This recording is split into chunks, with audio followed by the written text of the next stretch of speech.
Olá a todos, queria agradecer a presença de vocês e principalmente aqui dos nossos debatedores, né, que todos colaboradores da ONG Obesidade Brasil, a ONG está fazendo hoje para a gente falar um pouquinho de tratamento clínico de obesidade, dos 3 pilares do tratamento, né? A clínica com remédio, com medicamento, a parte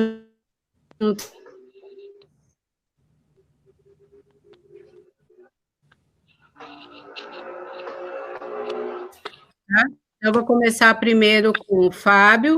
O Fábio é especialista em endocrinologia e metabologia, mestre em ciências da saúde pela Universidade Estadual de Pernambuco, médico do departamento de endocrinologia da Universidade Estadual de Pernambuco e preceptor da residência em endocrinologia e metabologia do Instituto de Medicina Integrada de Pernambuco. A Raquel Freire, ela é nutricionista clínica especialista em emagrecimento e obesidade, mestre em Ciências de Alimentos, doutor em Bioquímica e Imunologia, tem um pós-doutorado pela Universidade de Harvard, nos Estados Unidos, coordenou a equipe de terapia nutricional e cirurgia bariátrica, especializando no tratamento de obesidade grave. O Marcos Moraes é graduado em Licenciatura de Educação Física pela Universidade do Estado do Pará, mestre em Ciências Endocrinológicas pela Unifesp, especialista em Fisiologia do Exercício pela Unifesp, educador em Diabetes pela International Diabetes Federation, tá? Então, uma alegria tê-los aqui, e, principalmente, né, a gente tem uma representação de cada parte do nosso país, eu acho que isso que é o mais importante. Então, eu vou começar com o Fábio, né? Boa noite, André, obrigado pelo convite. Imagina, eu queria ressaltar a todos, né, que um dos objetivos da ONG Obesidade Brasil é conscientizar as pessoas de que a obesidade é uma doença, e é uma doença crônica com vários fatores. Muitas vezes as pessoas acham que é uma falha de caráter, isso não é verdade, né? Então, como doença, ela deve ser tratada, e todo mundo merece ser tratado com respeito, né? Um doente como qualquer outro. Então, Fábio, a primeira coisa que eu queria te perguntar é se os remédios naturais para emagrecer funcionam. E os suplementos? É uma fórmula mágica, né? Um chá, uma fruta, e aí? Como que isso... A pergunta é excelente, e essa pergunta eu ouço toda semana, para não dizer todo dia, ao menos toda semana lá no consultório. Vamos lá. Primeiro, desconfie de remédio natural. Um desses remédios, aspas, naturais, muito vendidos na internet, ele tem 108 milhões de citações no Google, aspas, comum, e nenhuma no Google acadêmico ou no PubMed. Ou seja, é no mínimo discrepante. Eles são muito procurados, como você colocou, André, pela questão de ser uma pílula mágica e por deixar subentendido que ele é natural. Se ele é natural, é porque ele não teria nenhum efeito colateral. Isso é uma falácia. Tudo que tem um princípio ativo, tudo que tem alguma substância que vai exercer alguma ação, obviamente potencialmente pode ter um efeito colateral. Então, cuidado com isso.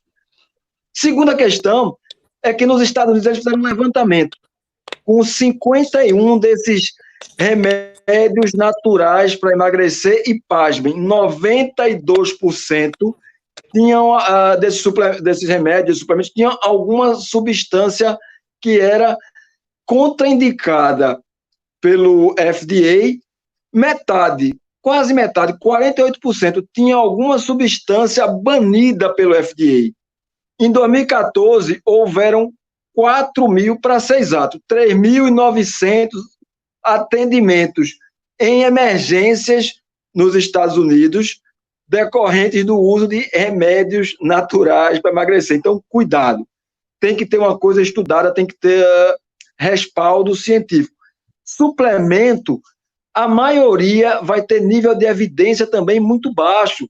Eu acho que a Raquel pode complementar, mas a maioria desses suplementos, se fosse para chutar alguma, e é minha opinião pessoal, deixando bem claro, a Abeso, a Abram, a SBEM, todas as entidades no Brasil e fora do Brasil que estudam isso não recomendam, eu vou repetir, não recomendam nenhum suplemento para perder peso. Se você fizer uma revisão da literatura, talvez fibras solúveis, aumentar a ingestão de fibra solúvel, suplementar com fibra solúvel. Tem uma meta-análise que mostra uma perda de peso de 2 quilos em 6 meses, ou seja, foi estatisticamente significativo, clinicamente questionável, e chá verde tem uma perda de peso de 1,5 kg após 6 meses de uso em relação a placebo, ou seja, os que têm alguma ação clínica ou que tem relevância estatística é um resultado mínimo. Então, assim, de um modo geral, a gente podia afirmar muito cuidado com remédios naturais para perder peso e suplementos. A maioria, infelizmente, tem nível de evidência muito baixo, não dá para fazer uma recomendação formal. É isso aí, né? A gente tem que tomar muito cuidado, né, com essas coisas milagrosas. Vou aproveitar, vou perguntar para a Raquel, qual é a recomendação da perda de peso, né? Todo mundo quer perder peso e quer perder peso muito rápido, né? Como que a gente faz isso? Quantos quilos que eu tenho que emagrecer por mês? Quanto por semana, né? Para eu perder peso de uma forma saudável, principalmente para eu recuperar, ter uma chance menor, né, de recuperar esse peso perdido. Exatamente. Boa noite a todos. Boa noite, Andréia. Só antes agradecer o convite pela participação. Estou super feliz de estar aqui hoje podendo discutir isso com vocês. E respondendo aí a sua pergunta, né? Como vocês já tinham comentado antes, muitas vezes as pessoas elas vêm buscando um milagre, né? Eu sempre falo isso para os meus pacientes. Ninguém engorda em uma semana ou em um mês. Não é porque você fez coisas erradas, alimentação, exercício por um mês, por 2 meses, que você vai ganhar peso. Então, isso é um processo em longo prazo. E o emagrecimento ele tem que ser o caminho oposto da mesma forma, né? Então, não existe um milagre do emagrecimento. Mas eu estou fazendo a dieta, o exercício, o Marcos vai falar, né? Estou fazendo todo o tratamento prescrito, passou uma semana, eu não emagreci. Não é assim, não existe milagre. Então, a gente tem que entender que tem que ser um processo longo, né? É menos motivador, sim, mas é muito mais saudável quando a gente perde peso devagar. E é um processo bioquímico. Se você perde peso muito rápido, e depois a gente vai poder comentar melhor sobre essas dietas que estão na moda, hoje muito se fala de jejum, de low carb, que são dietas que até podem promover um emagrecimento rápido, mas isso não é saudável.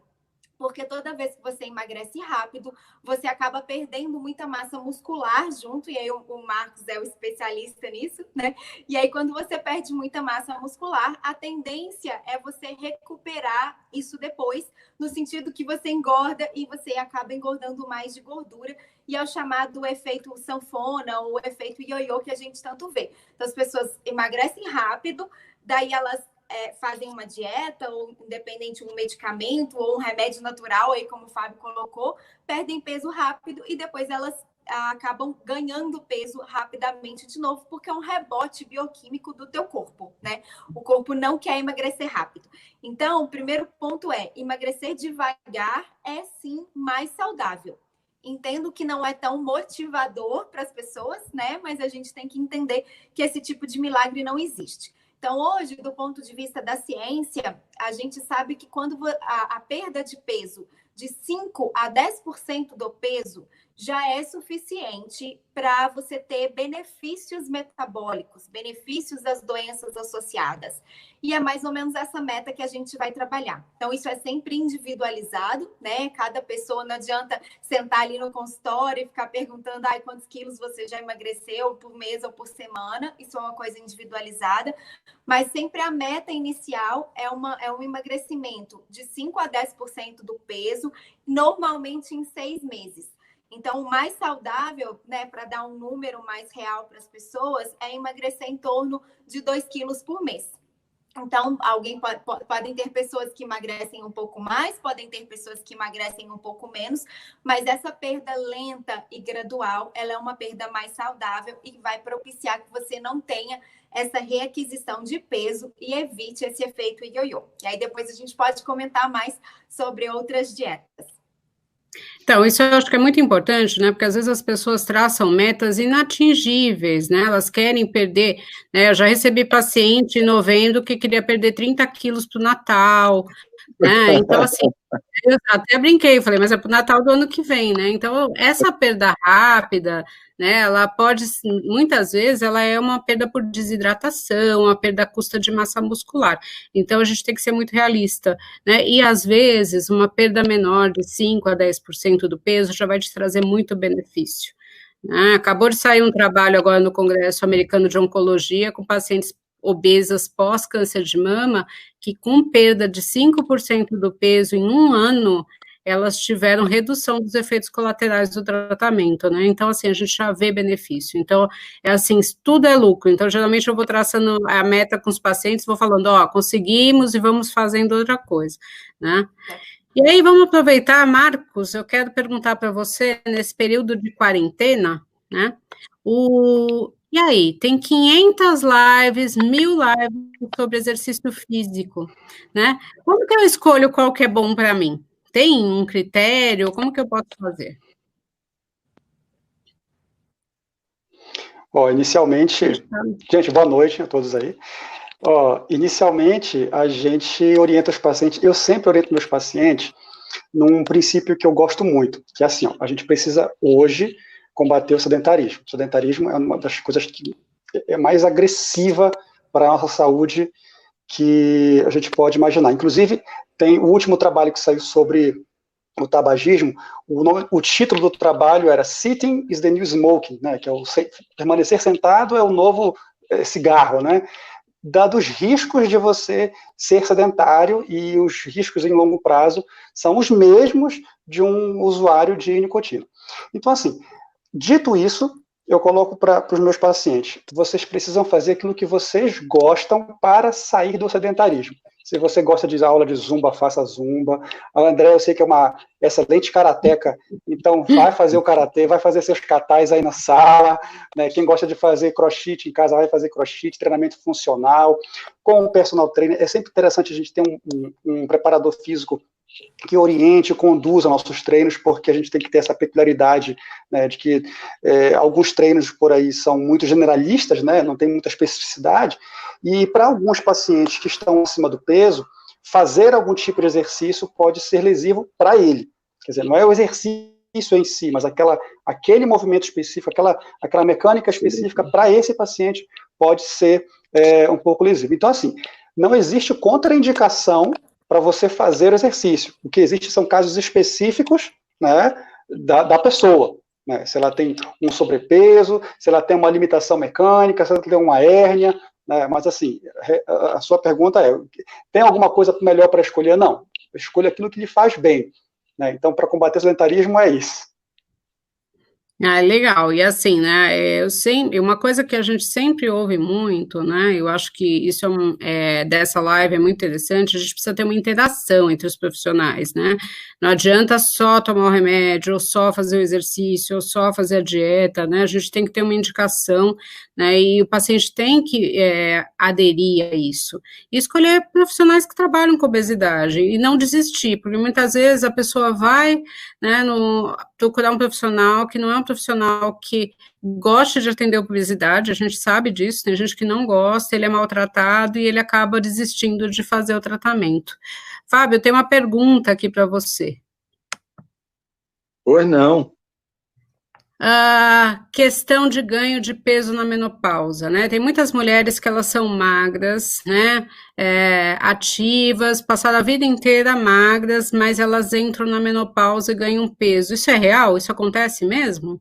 A pergunta é excelente. Existe um grande debate sobre isso. Alguns trabalhos sugerem que há um ganho de peso, outros que não, então não há uma unanimidade sobre o tema. Agora, o que é unânime é que há um aumento do depósito central de gordura.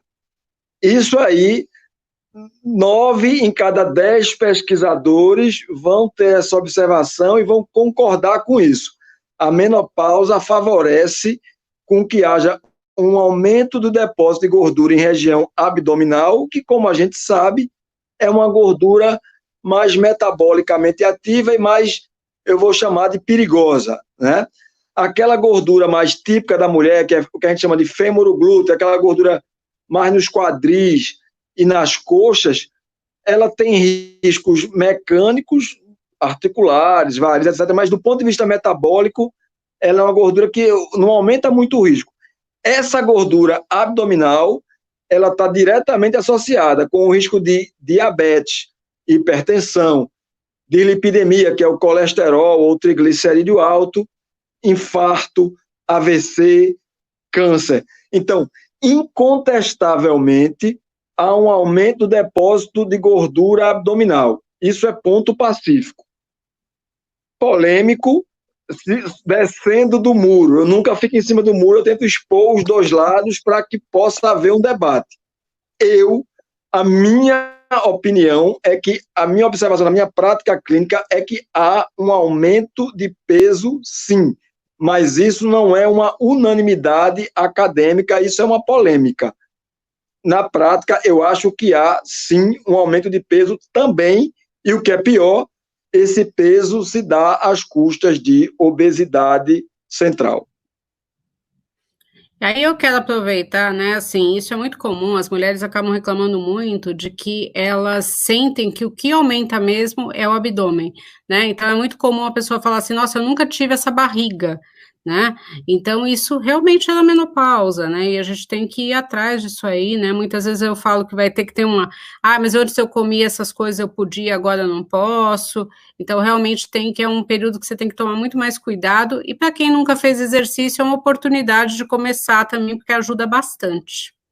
Perfeito, e lembrando o seguinte, reposição hormonal, desde que respeitadas as contraindicações, é uma terapêutica válida. Veja, a gente nem pode cair na falácia de que todo mundo tem que fazer reposição hormonal, não é obrigatório, tem pessoas que têm contraindicação a fazer, mas também não pode demonizar a questão da reposição hormonal.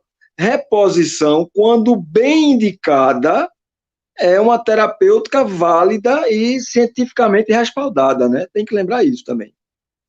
Eu lembro uma vez que eu fui no Congresso Americano de Obesidade, né, e teve uma manhã só sobre obesidade em mulheres, né, e eles falaram lá, eles são muito abertos com terapia hormonal, eles falaram que eles só contraindicavam se a pessoa tivesse tido câncer de mama, porque o aumento de peso era muito pior, né, do que o que acontecia em termos de hormônio, né, e hoje a gente tem muita segurança, né, quando você começou a reposição hormonal, as pessoas tinham muito mais medo.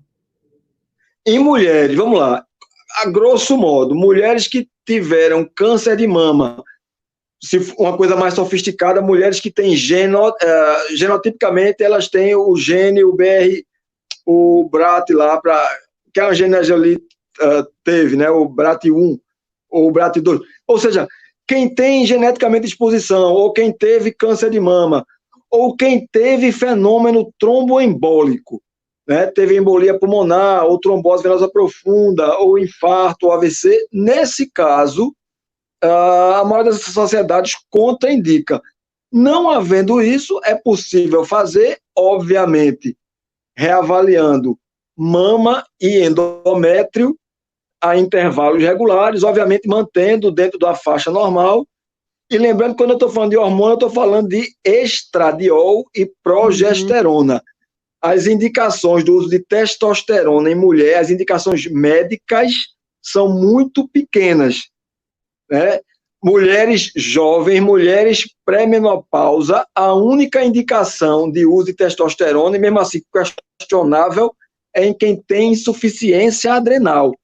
Fora disso, não existe indicação do uso de testosterona em mulher pré-menopausa. Ponto.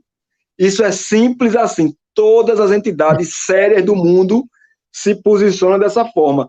Em mulheres pós-menopausa, em uso de estradiol e progesterona, e que continuam com baixa libido, com algumas alterações, é possível um teste terapêutico com testosterona em baixa dose. Lembrar que mulheres, em média, têm níveis de testosterona 8 a 12 vezes, em média 10 vezes menores do que homem. Testosterona injetável, testosterona isso, aquilo outro, implante, tem um nome simples para isso, é bomba. O que malandro, na minha época de menino lá no Recife, aqui no Recife, chamava de bomba. Tem bomba mais chique, tem bomba de rico, bomba de pobre, mas testosterona sem indicação em dose suprafisiológica é o uso inadequado de hormônio, ponto, é simples assim. Mas é isso mesmo, né? Sempre consultar um profissional para ver o que a gente pode usar, não pegar conselho, né? Não pegar coisas que a gente vê na internet, muitas vezes isso é falso. Bom, agora eu queria perguntar para a Raquel, a pergunta que vale, né? Vários bilhões de dólares. Qual a melhor dieta, né?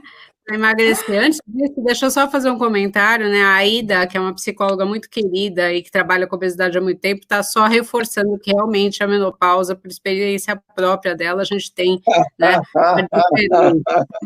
Mas vamos lá, Raquel. Essa é a pergunta que vale bilhões de dólares. Qual que é a melhor dieta para perder peso? Exatamente, né? Eu acho que essa é uma das perguntas que eu mais escuto. Eu publiquei uma revisão científica esse ano falando sobre isso, e quando eu comecei a estudar, eu procurava essa resposta, né? Eu queria entender, entre todas essas dietas que estão na moda, o que é melhor. E aí, no final, qual que foi a conclusão e o que os estudos científicos hoje têm mostrado? Que não existe uma melhor dieta para todo mundo. E aí, de novo, a gente volta naquela história da individualidade, né? E puxando o gancho do que o Marcos falou, uma das coisas mais importantes para uma dieta funcionar é que você faça essa dieta, né? Então, às vezes, é importante que você busque uma dieta que você se sinta confortável em fazer, que você goste de fazer, porque a adesão vai ser um dos fatores principais para a dieta funcionar. E aí eu faço um grande parênteses. Raquel, mas eu adoro fazer a dieta da Lua. Funciona super para mim. Mas se a dieta da Lua não for uma dieta saudável, ela pode até funcionar para você perder peso. Mas se você não está ganhando saúde, qual que é a justificativa, né? Então, existem 3 pontos importantes que eu gosto de levantar quando a gente fala em melhor dieta. Então, primeiro ponto, é importante fazer uma dieta que você vai aderir. Não adianta nada fazer por um mês e não fazer mais, né? Então, a adesão é um dos primeiros pontos que eu vou colocar aqui. O segundo ponto é que para uma dieta funcionar, tem que existir restrição calórica. Então, por mais que a gente tenha evoluído nos conceitos da nutrição, nos estudos, as pesquisas científicas, essa matemática básica que a gente estuda há trocentos anos, ela ainda é super válida. Então, você só emagrece se houver uma restrição de calorias. Ou seja, traduzindo, se eu comer menos e gastar mais. E aí você vai gastar mais fazendo exercício físico, rompendo o sedentarismo que o Marcos estava falando, e eu vou ingerir menos calorias, né? E para ingerir menos, é importante você pensar em alimentos de boa qualidade, tá? E aí que vem a história hoje desse tanto de dieta que está na moda, né? Então, por exemplo, o jejum que as pessoas tanto falam. Jejum só vai funcionar... Então, peraí, só um pouquinho. Vamos aproveitar que já tem uma pergunta aí de jejum intermitente. Já pegou o gancho aí do que eu ia falar, né?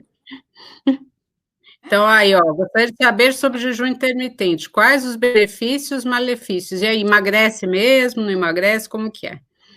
Então, em relação ao jejum, daria para fazer uma live só sobre jejum e eu poderia ficar aqui horas falando do jejum, porque realmente tem muita coisa para a gente falar. E eu vou tentar simplificar, né? O jejum funciona para emagrecer? Sim. Pode perguntar a qualquer pessoa. Se eu ficar em jejum, eu vou emagrecer? Óbvio que vai. Não preciso fazer nem estudo científico para isso, né?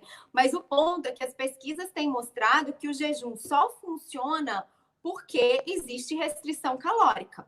Então, o jejum nada mais é do que uma ferramenta para fazer você comer menos. E aí, se você está comendo menos, você vai emagrecer, né? Então, o jejum emagrece? Emagrece. É o único benefício que existe, né? E emagrece o mesmo tanto que se eu fizer aquela restrição comendo ao longo do dia. Tem outros pontos importantes para a gente levantar sobre essa história do jejum. Eu vou tentar resumir para não ficar falando muito complicado. É muita dieta, né? Do ponto de vista bioquímico, né? Mas o que acontece? Toda vez que a gente come, a gente produz um hormônio chamado insulina. E toda vez que você tem intervalos de refeição, você tem um outro hormônio, não tão famoso, mas que chama glucagon. E o que os estudos começaram a ver é que eles chamam isso de troca metabólica. Então, você come e tem insulina, você fica em jejum, né, intervalos de refeição, você tem glucagon.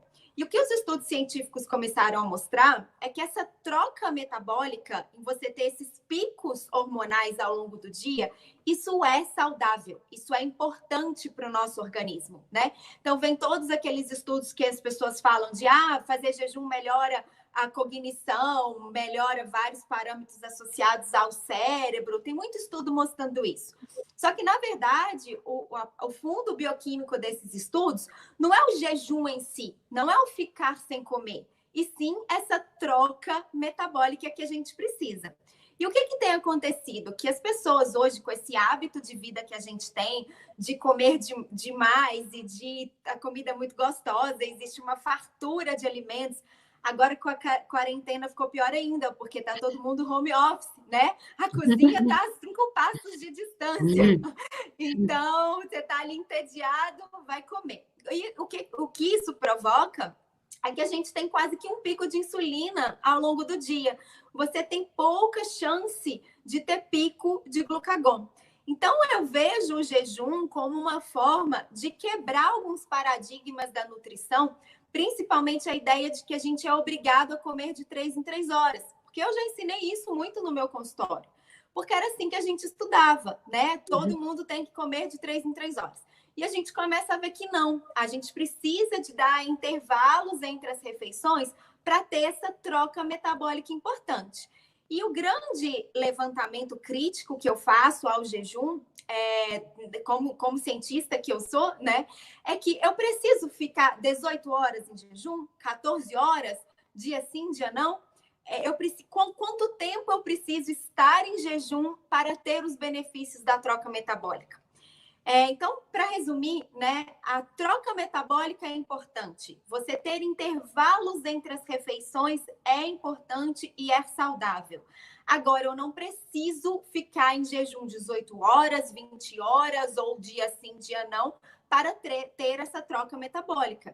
Isso, para algumas pessoas, pode ser até perigoso, né? Não sei se o Fábio, endócrino, aí quer completar isso, mas às vezes o paciente diabético, ou, para essas pessoas pode até ser pior, porque você leva a uma descompensação. E outra coisa que eu costumo brincar muito com os meus alunos, né, e quando eu dou aula sobre isso, é que o pessoal vem com essa ideia de que a gente tem que resgatar o nosso ancestral humano, né, lá o homem da pré-história, que não existia essa fartura de alimentos e por isso a gente tem que ficar em jejum. Aí eu sempre brinco, eu falo, olha, eu concordo que não existe a fartura de alimentos que existe hoje, e é lógico que esse ser humano lá da caverna, ele fazia muito mais jejum do que a gente faz. Mas eu também não consigo enxergar nenhum homem da caverna olhando no relógio, esperando dar 1 da tarde para poder comer, porque é obrigado a ficar em jejum, né?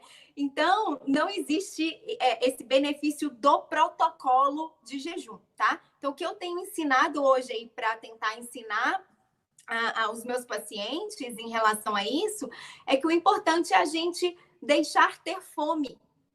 Todo mundo faz um exercício mental. Qual foi a última vez que você sentiu fome? Porque a gente come por vontade, por hábito, porque tá gostoso, né? E aí isso faz com que você não tenha essa troca metabólica que é importante. Então é importante a gente dar intervalos entre as refeições. De quanto tempo não tem uma resposta, né? Depende do quanto você comeu e do que você comeu, mas é importante que a gente tenha essa sensação de fome. Aprenda a dar esses intervalos. É isso que eu posso resumir aí dessa história de jejum. Eu acho que assim, uma coisa que as pessoas têm que entender é que não tem uma dieta milagrosa, né? Todo mundo quer isso e todo ano se lança isso. E se a gente procurar, tem várias, né, na internet. Sim. Né? Fábio, você quer complementar aí alguma coisa? Eu acho que a Raquel foi perfeita quando ela colocou que, primeiro, isso é só um instrumento. Jejum intermitente não é uma dieta, é um modo de se alimentar. Então é só uma ferramenta. Acho que a colocação dela foi perfeita. E a segunda questão, ela também foi perfeita, essa questão de comer de 3 em 3 horas, isso caiu por terra. Né? O que a gente tem que tentar fazer é adequar cota calórica e adequar a necessidade e ao hábito e ao estilo de vida de cada um. Eu brinco dizendo o seguinte, eu tenho 3 irmãs. Uma irmã minha, uma das minhas irmãs, come feito peão. Ela come só café, almoço, jantar, um prato colossal. Se você for mandar ela comer de 3 em 3 horas, você vai ferrar com a vida dela. A minha outra irmã é o padrão clássico que a gente chama de beliscador. Ela come pouco, mas fica comendo o tempo todo. Talvez, para essa minha irmã, talvez valha a pena ela lanchar, porque ela vai deixar de beliscar, que é uma coisa anárquica, para seguir um plano alimentar. Mas não é o fato de lanchar, é o fato de, como a Raquel colocou perfeitamente, seguir um plano. A dieta que vai funcionar, acho que ela foi brilhante nisso também, é a dieta que você faz. Porque se você não fizer, o resto é só retórica. Então, perfeito. Perfeito. Só eu concordo em gênero, número e grau. Eu queria só completar rapidinho, André, para terminar a pergunta, né, dos 3 pontos importantes numa dieta para emagrecer. Então, seria a adesão, você fazer uma dieta que você vai aderir, né? O segundo ponto é que essa dieta tem que ter restrição calórica e a gente tem ferramentas para fazer isso. E o terceiro ponto é que essa dieta promova saúde. Não adianta eu fazer uma dieta que vai fazer perder peso, e eu vou dar aqui o exemplo da cetogênica, que está sendo muito falado hoje, né? Provoca perda de peso? Sim, provoca. Agora, é uma perda de peso saudável, né? Então, a gente tem que pensar nisso também, porque não adianta eu provar que aquela dieta emagrece. Ela tem que emagrecer com saúde, porque o meu objetivo de emagrecer é ganhar saúde, senão não resolve, né? Então, acho que esses são os 3 pontos que a gente tem que lembrar. Eu vou me permitir, viu, André? Vou pedir a sua autorização, mas já me permitindo uma brincadeira de péssimo gosto, que é o seguinte: num debate uma vez, alguém insistindo muito nessa tecla de emagrecer, e eu, como a Raquel está fazendo, priorizando a questão da saúde, que emagrecer é um meio de melhorar a sua saúde, não um fim por si. E alguém insistindo, eu digo, sabe uma coisa, bicho, então vamos fazer o seguinte: vamos fazer a dieta da Cracolândia. Aí o cara, como assim? Vamos todo mundo cheirar crack, porque é barato e tá todo magrinho. Você vai na Cracolândia, todo mundo magérrimo. Se for para ficar só magro, acho que é uma forma fácil. Uma pedra de crack, o cara passa 3 dias sem comer e vai ficar magérrimo. Agora, obviamente que isso é uma brincadeira de péssimo gosto, obviamente sua saúde vai ficar péssima, porque a ideia é que você emagreça melhorando saúde, mantendo-se nutrido. Isso é óbvio. E qualquer coisa fora disso é inocência ou no mínimo questionável. No mínimo questionável. Eu sempre falo para os pacientes, né, que o emagrecer, né, o perder peso é para a saúde. A estética é um brinde, né? O objetivo da gente não é esse, né? Então, assim, a estética é bem como um brinde. Aí, aproveitando esse gancho, eu queria fazer a pergunta de 10 trilhões de dólares para o Marcos, né? Eu sei que ele até dá uma pincelada nisso, mas, Marcos, qual é o melhor exercício para emagrecer? Né? Tem um monte de gente que faz inscrição na academia por 1 ano, vai por 1 mês, né? Não aparece. Qual que é o melhor? Tem isso? É o mesmo princípio do que a Raquel comentou, né? A gente não tem um melhor exercício para o emagrecimento. Só um parênteses aqui que é interessante colocar. Dentre os pilares do processo de emagrecimento, eu costumo dizer assim, o emagrecimento ele é músculo dependente. Então, se você tem massa muscular, você consegue manter um metabolismo energético adequado para manter aquele peso. Se você não tem massa muscular, fica muito difícil você sustentar, né, aquele peso. E, então, assim, na minha área, o que eu vejo muito? Né, o processo de ganho de massa muscular, ele vai ser determinante para a gente poder ter um desenvolvimento de emagrecimento saudável. Saudável, sustentável e mantido. Né? Porque assim como a dieta, a gente tem que ter uma escolha de exercício de atividade física que seja sustentável. Eu não posso prescrever, eu não posso orientar para o meu paciente que ele faça uma atividade que ele não gosta, porque ele não vai ter adesão. Então, se ele não vai ter adesão àquilo ali, ele não vai fazer. Né? Então, essa é a primeira coisa que eu falo para os meus pacientes. A gente precisa, primeiro, orientar alguma coisa que você gosta, que você se sinta bem, e segundo, alguma coisa que seja funcional para você de maneira eficiente. Aí eu vou deixar uma questão. O crescimento de massa muscular, ele é um fator que vai determinar a queima calórica por mais tempo. Né? A gente vê assim, ó, quando a gente pensa em construção de massa muscular, muitas pessoas falam assim, é igual um processo de construção de um prédiozinho. Você coloca um tijolo, e não é muito bem assim. Um processo de construção de massa muscular, ele é muito mais parecido com uma reforma. Você tem que primeiro destruir, quebrar algumas coisas, para no meio daquela coisa você vai construindo. Essa analogia eu faço muito com os meus pacientes. O exercício físico que promova essa entre aspas, né, essa destruição do tecido muscular, vai ser aquele que no período de repouso vai favorecer maior crescimento. Quando eu faço contração muscular, e essa contração muscular tem uma intensidade boa, uma intensidade ótima, eu vou provocar o que a gente chama de processo inflamatório. Gente, o exercício, ele gera um processo inflamatório no músculo.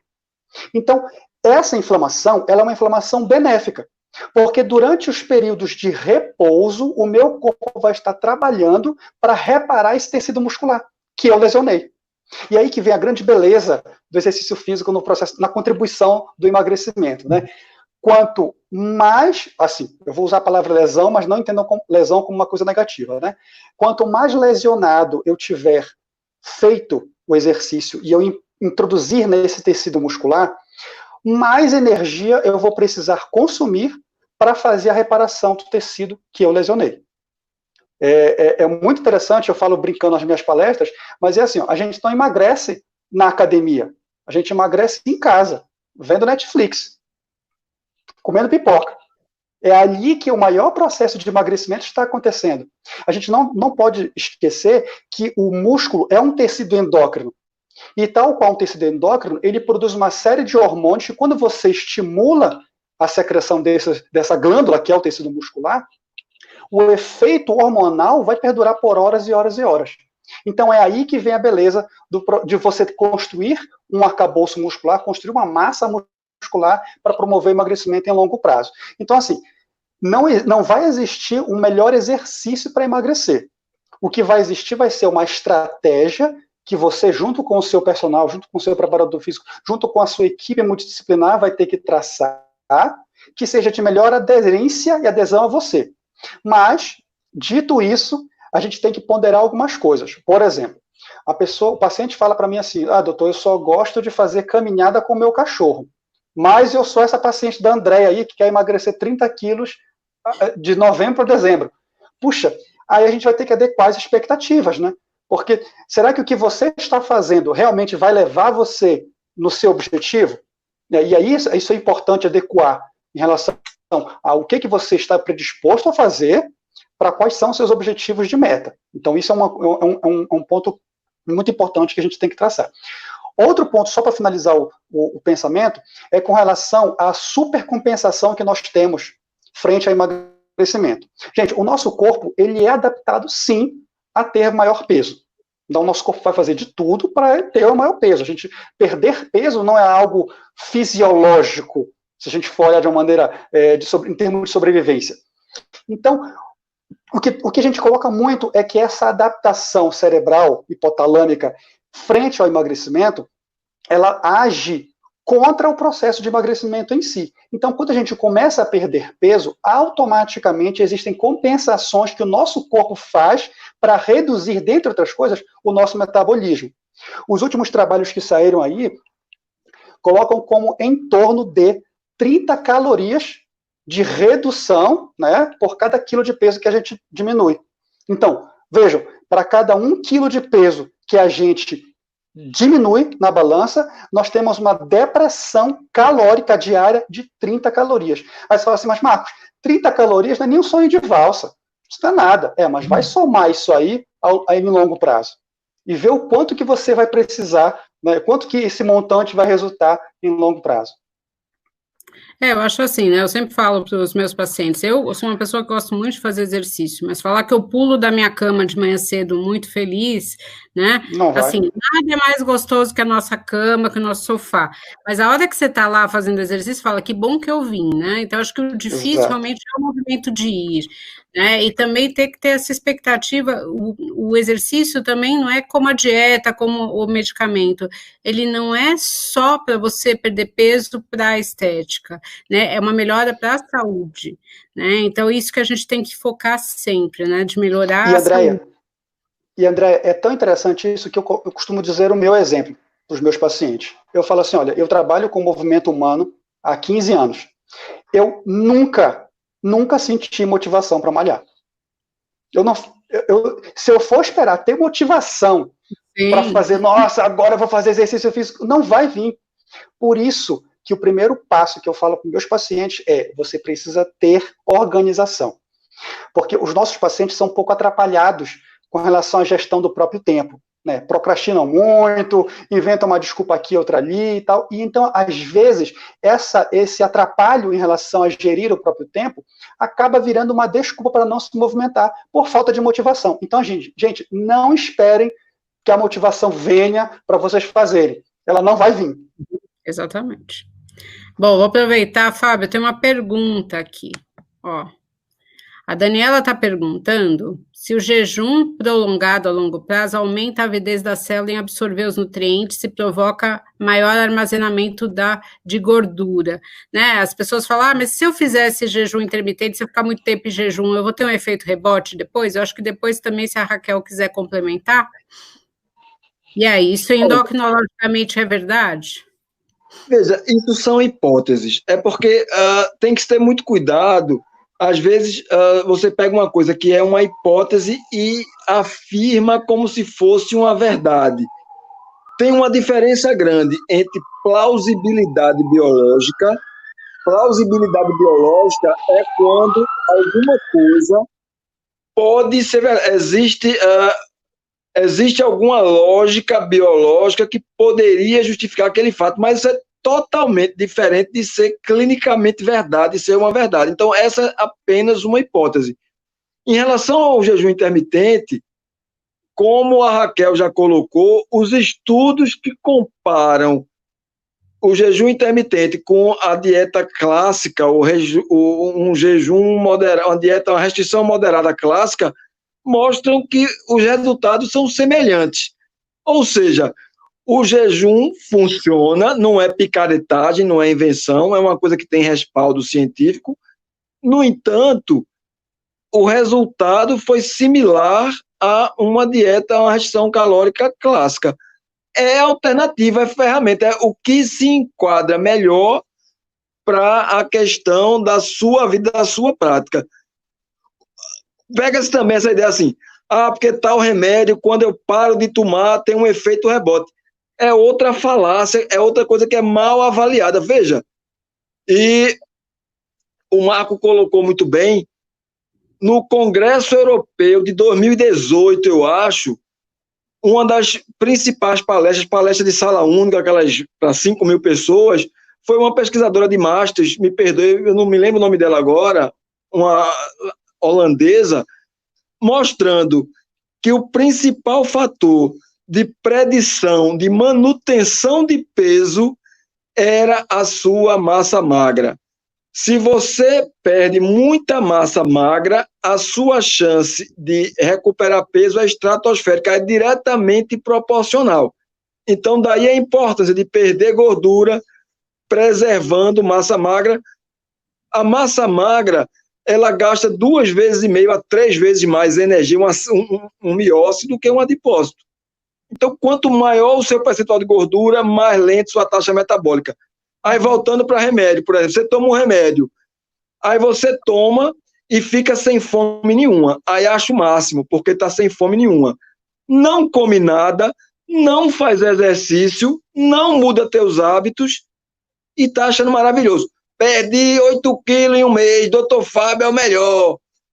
Aí daqui a um mês, quando tu parar o remédio, 1 mês e meio, vai recuperar tudo novo, só que você vai estar pior. Porque mesmo que você volte para o mesmo peso que você estava antes, você vai ter mais gordura do que você tinha antes. Ou seja, você é proporcionalmente mais gordo, embora tenha o mesmo peso. E qual é a implicação disso? Exatamente como o Marco já colocou, a tua taxa metabólica basal vai lá para baixo. Então, tu vai fazer a mesma dieta e vai perder menos peso. Aí você repete isso. Quando você cai nessa armadilha de só confiar em remédio, veja, eu sou fã de remédio, eu prescrevo remédio, eu sou médico alopata, mas está muito claro que, principalmente no tratamento de obesidade, remédio sozinho não funciona. Remédio tem que vir junto com a dieta adequada e com exercício físico, porque senão você vai entrar nessa armadilha de trocar músculo por gordura. Toda vez que você perde muito peso, só tomando remédio, sem comer nada e sem fazer exercício, o que você está fazendo é trocar músculo por gordura. É como se você estivesse pegando um empréstimo com juros de 10% para pagar um empréstimo com juros de 5%. Você vai quebrar, não tem para onde correr. Então, não tem mágica, tem que ter dieta adequada, exercício físico e o remédio é importante, também não pode ter remédio-fobia, não, remédio, desde que o remédio seja prescrito de maneira adequada. Aí tem que avaliar se aquela pessoa tem alguma contraindicação ao remédio, se tem algum risco de interação medicamentosa com outro remédio, se está tendo algum efeito colateral, tudo isso tem que ser pesado, mas tem que vir no pacote, porque isso é tratamento de longo prazo. Raquel, tem uma pergunta aqui para você, tá?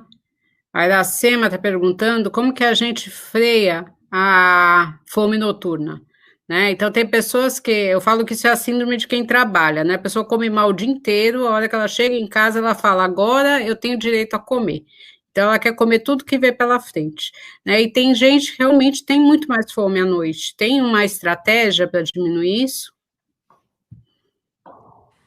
Tem sim, né? Eu ia dizer assim, primeiro a gente tem que avaliar qual que é a causa dessa fome noturna, né? Essa causa pode ser, às vezes, porque o que acontece? Muita gente entra nessa vontade de fazer dieta, aí vou dar um exemplo típico, a pessoa acorda, só como meio mamão de manhã, depois vai almoçar, só almoça uma salada, aí a pessoa passa o dia inteiro envolvida ali no trabalho e preocupações e outras coisas e acaba esquecendo de comer e só comeu isso. E aí, quando ela chega em casa, que é o momento que ela relaxa, que aí ela fala, nossa, agora eu vou aproveitar o resto do meu dia, ela tem aquela fome de leão para comer tudo que ela não comeu durante o dia, né? Então, isso pode ser uma causa dessa fome noturna. Então, aí, o que a gente pode trabalhar? A gente pode trabalhar ajustando a alimentação ao longo do dia. Então, às vezes, quando a gente reajusta, aí você vai reajustar o almoço. Então, vamos supor que a pessoa só almoce uma salada, ela passa a almoçar uma salada, uma fonte de carboidrato integral e uma fonte de proteína, por exemplo. Então, com isso, você distribui melhor as refeições ao longo do dia e isso pode ajudar a frear essa fome noturna, né? Então, essa pode ser uma estratégia. Se as pessoas comem, tem né, se a causa dessa fome noturna é mais uma questão de ansiedade, de estresse, uma coisa mais emocional, daí não adianta a gente só mexer na alimentação. A pessoa tem que pensar também qual que é o que está desencadeando essa fome noturna. Então, aí vai precisar, por exemplo, de um acompanhamento psicológico, de algum outro tipo de suporte para auxiliar, né, nesse tratamento e ajudar a melhorar essa fome durante a noite. E existe ainda a síndrome do comer noturno, que aí é uma outra coisa, né? Já é uma doença que a pessoa acorda de madrugada e é um distúrbio alimentar. Da mesma forma que a anorexia, a bulimia, existe esse distúrbio alimentar chamado síndrome do comer noturno. E aí também não adianta eu só reorganizar a alimentação ao longo do dia. A pessoa também precisa de procurar algum outro tipo de tratamento para esse tipo de distúrbio. Então, aí vai depender muito da causa. Mas, de modo geral, Iracema, você que perguntou como frear, né? Na maior parte dos casos, quando é só essa coisa típica de chegar em casa e disparar, comer, muitas vezes controlando a alimentação, redistribuindo melhor os alimentos durante o dia, a gente consegue melhorar muito essa questão da fome. E aí tem várias estratégias nutricionais que a gente pode utilizar. Tem gente que tem muita compulsão por doce, então às vezes eu adoro receitas, indicar outras coisas, né? Eu brinco aqui em casa que quando me dá vontade de comer doce à noite, eu como cajuzinho. Daí eu pego uma castanha de caju, enfio numa ameixa seca e brinco que é cajuzinho. Então, tem várias estratégias que a gente usa para se auto-enganar, às vezes, nesse sentido, e isso pode ajudar também, mas, de novo, é feito de uma forma individual. Cada pessoa vai precisar de uma orientação individualizada. Desligado. A gente tem que reforçar sempre, né, que a obesidade é uma doença com várias causas, né, então por isso a gente tem que ter várias estratégias, né, a pessoa não é obesa porque ela come demais, tem gente que come muito mais e não é obesa, né, a gente não tem uma causa única, né, muita gente tem preconceito com remédio, né, porque ela acha que a obesidade é por falta de vontade, ela não entende aquilo que é uma doença, e tem muito médico que tem preconceito com remédio também, né, às vezes ele fala assim, paciente, nossa, não acredito que você vai tomar isso, né? Mas são pessoas que não entendem que a obesidade é uma doença. Queria perguntar para o Marcos, né? A gente está tendo um período aí diferente agora na quarentena, que a gente tem usado muito a internet. A gente só perde peso fazendo academia, ou eu consigo perder peso fazendo exercício em casa também? Isso é possível? Opa, não somente é possível, quanto é essencial a gente manter nossos níveis de atividade física, né? E aí, a gente sempre pensa assim, puxa, mas não vai dar certo, não vai dar resultado eu fazer em casa, não tem nem aparelho, não tem nem pezinho, né? Não tem nada, né? E não, existem estratégias que a gente consegue adequar o nosso treinamento em casa como um treino funcional. Se a gente for falar, por exemplo, uma pessoa obesa, né, que tem uma grande quantidade de gordura, e aí não vai para a academia, não ia para a academia por questões, como você falou agora, André, até de preconceito mesmo, né? Os meus pacientes da bariátrica, 4% deles frequentam a academia. Então, quer dizer, não é uma pandemia que vai impedir, sabe, já não iam para a academia antes da pandemia, né? Então agora é que não vão mesmo, né? Então, existe uma grande complicação, até profissional, de saber, como área mesmo, educação física, de nós, como educadores físicos, sabemos receber um paciente desse numa academia, por exemplo, né? De tratar um paciente com o devido cuidado, carinho e atenção que ele merece. E aí chega essa pandemia e a gente se depara com um ambiente caseiro, e aí a pessoa pode perguntar assim, mas Marcos, o que eu posso fazer em casa, né, que realmente possa surtir efeito? Se a gente fizer uma pequena conta, e eu pegar um paciente, por exemplo, que pesa 100 quilos, e eu falar para esse paciente sentar e levantar de uma cadeira 10 vezes, esse paciente levantou 1 tonelada. Então isso é um treinamento de força. Isso é um treinamento que vai dar efetividade e vai promover aquilo que eu falei anteriormente, que é esse estímulo no tecido muscular, de contração muscular, para ele produzir, queimar mais gordura no repouso. Então, existe sim toda uma série de estratégias que eu posso utilizar com o peso do meu próprio corpo em casa, de maneira adaptada, que vai me gerar benefícios tão bons quanto numa academia, ou no espaço físico onde eu fazia anteriormente. Então, é totalmente possível a gente adequar o nosso ambiente em casa para fazer exercício físico. Pegando esse gancho que você falou agora, André, com relação à pandemia, eu ressalto que não somente o exercício físico programado tem que ser levado em consideração, mas as nossas atividades de vida diária também, porque isso é um fator determinante na continuidade do emagrecimento.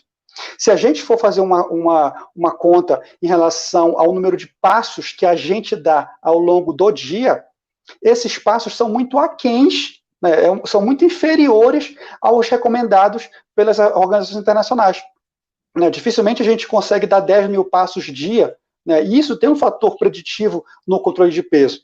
Se a gente for somar agora, né, com a pandemia, que nós estamos muito mais reclusos em casa, despenca. Né? Então, a gente não tem minimamente um gasto energético suficiente nesse tempo de pandemia. E por que eu estou falando isso? Porque eu gosto muito de citar um trabalho, uma das diretrizes do Colégio Americano, né, American College of Sports Medicine, que ele fala o seguinte: é importante nós não permanecermos mais de 1 hora em posição sentada. Esse é o primeiro fator.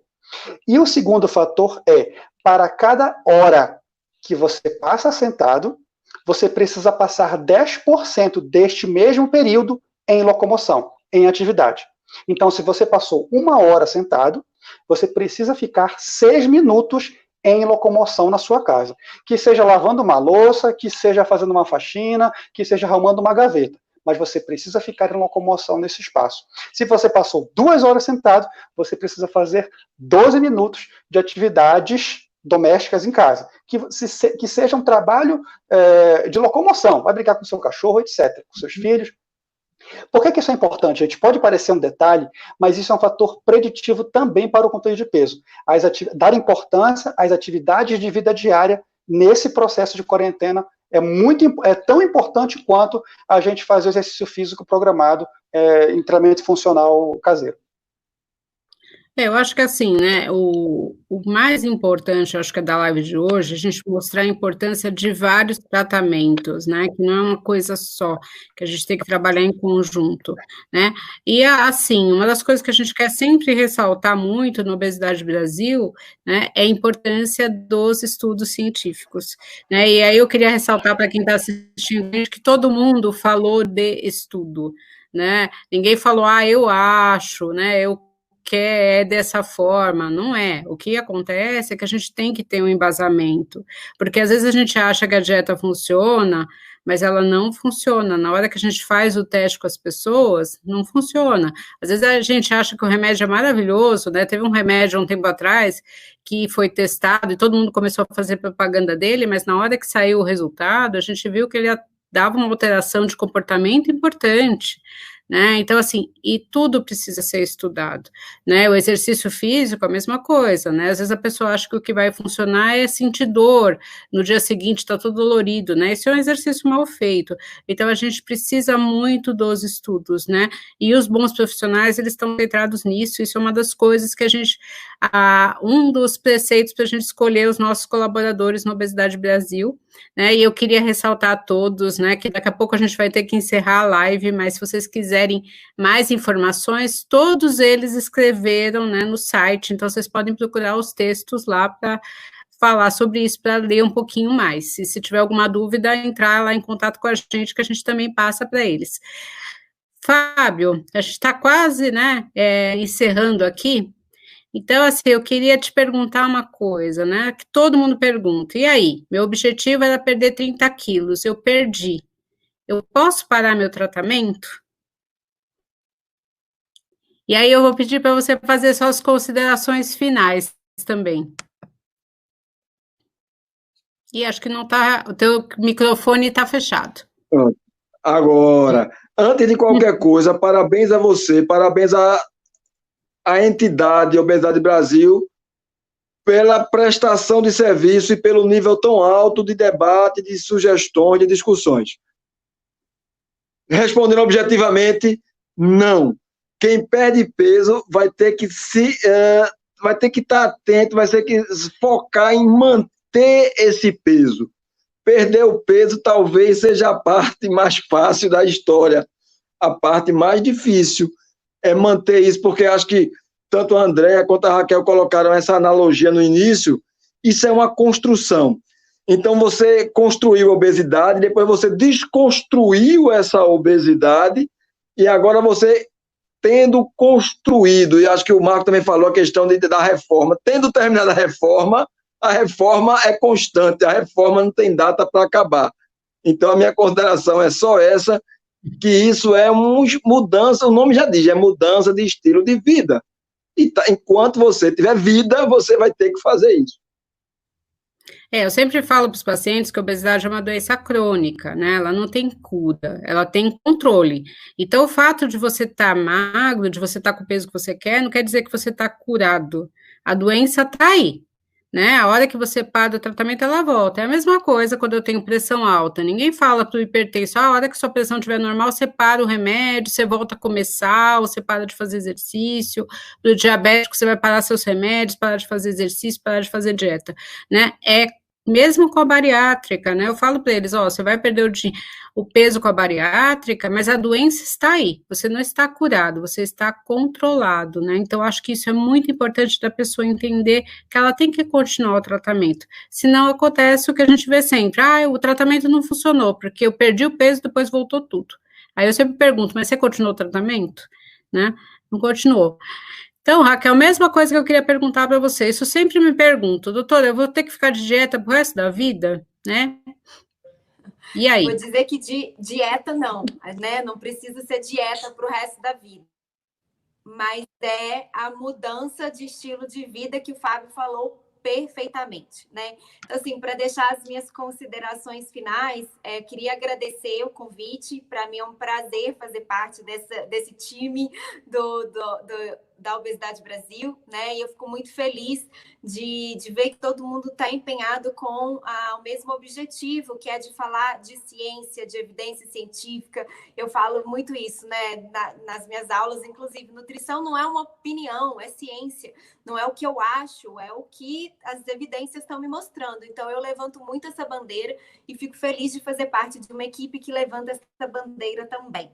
E o que eu falo é isso, não existe dieta, existe mudança de estilo de vida. Então, não vai funcionar, se você parar, vai deixar de funcionar. Então, a gente tem que entender isso e aderir isso como uma mudança de estilo de vida, como uma mudança de alimentação. Então, também não significa que você nunca mais na vida vai poder ir num evento social e comer uma coisa diferente que você gosta, né? Não, a gente tem que achar, eu sempre falo com os meus pacientes, a gente tem que achar um equilíbrio, a gente tem que achar um meio de caminho que fique bom para você, que você seja feliz, que você tenha uma vida social, mas que isso seja saudável, né? Então, a gente tem que achar esse meio de caminho para isso não ser uma dieta e sim uma mudança de estilo de vida. E o que eu quero deixar também é essa mensagem, né? Não existe uma dieta mágica, não existe um alimento mágico, como não existe um chá que faz milagre, né? Hoje está na moda aí dos chás, o chá que desincha, o chá que emagrece, o chá que não sei o quê. Não existe esse milagre, né? A pessoa pode tomar 2 litros de chá e ela só vai emagrecer quando ela fizer exercício físico, alimentação saudável, e aí, às vezes, quem leva a culpa é o chá, né? Então, não existe esse tipo de solução milagrosa, e a gente precisa, sim, entender a obesidade como uma doença e que precisa de controle, né? E que isso tem que ser individualizado, não adianta a gente entrar lá no Dr. Google e baixar uma dieta, porque aquilo não vai funcionar.